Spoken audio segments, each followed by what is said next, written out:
If anyone from American Eagle who was involved in the creation of Sydney Sweeney's most recent advertisement... That's enough from that whiny fat pig of a person. I got some news to read.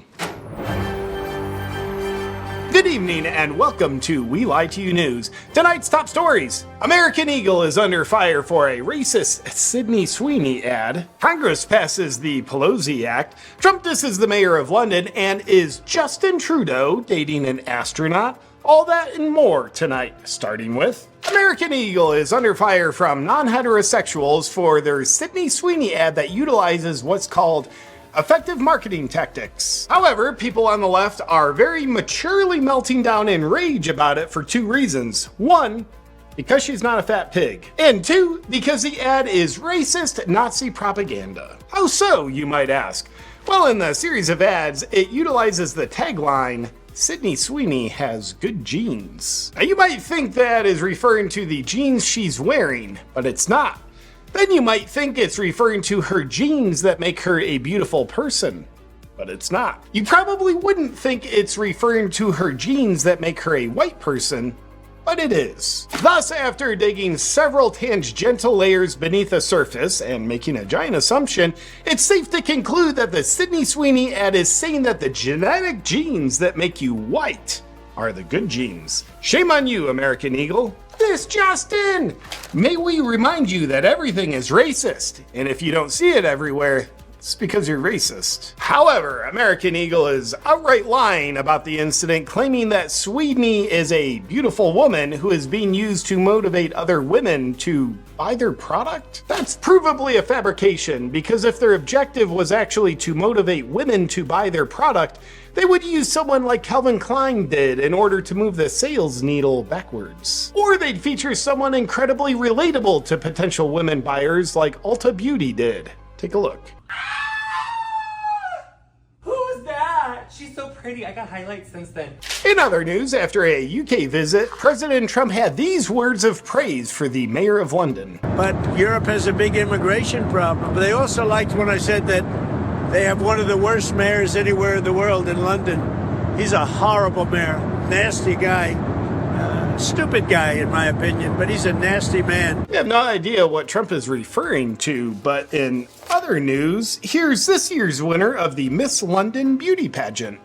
Meanwhile, Congress has passed what they refer to as the Pelosi Act, which would prohibit members of Congress from using information and influence they have to create abnormalities in how well they perform in the stock market. Here's Senator Josh Hawley, who introduced the act. We've seen the former Speaker of the House make millions of dollars in profits. We've seen members of both parties, I'm sad to say, be investigated for their stock trades. And the reason for all of this is that, quite frankly, members of this body are privy to information that the normal person just is not. Also, the Pelosi Act just so happens to have the same name as the last name of the current stock market world record holder, Nancy Pelosi. No word yet on any correlation. Most likely a coincidence. And in Could the WNBA Get Any Worse news? While complaining about her pay, Angel Reese tried to flex on reporters by bragging about her pay. She said, and I quote, "Y'all make $1,400 a week. I make $1,400 in 7 days." That's right. That's what she said. You know, at least when men were in women's sports, there was some common sense.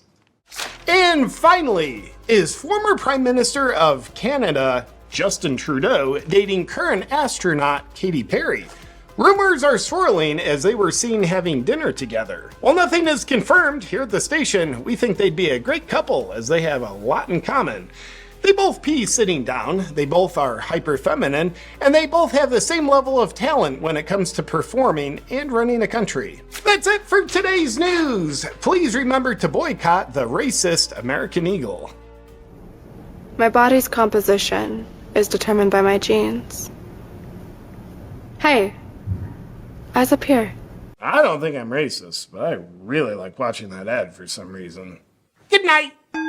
Welcome to my studio workspace. I'm someone who always wants to reduce my inflammation, fight fatigue, have good energy, recover from injuries faster.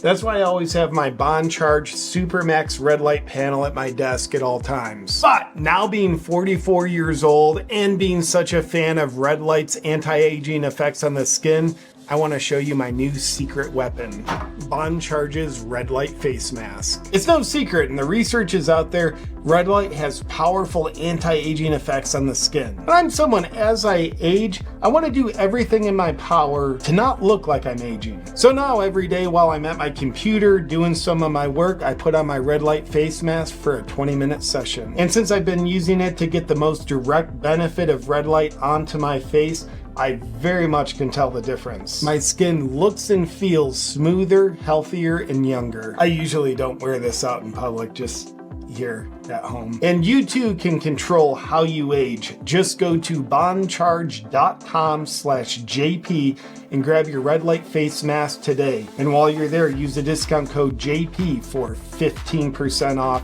everything Bond Charge offers. That's bondcharge.com/JP.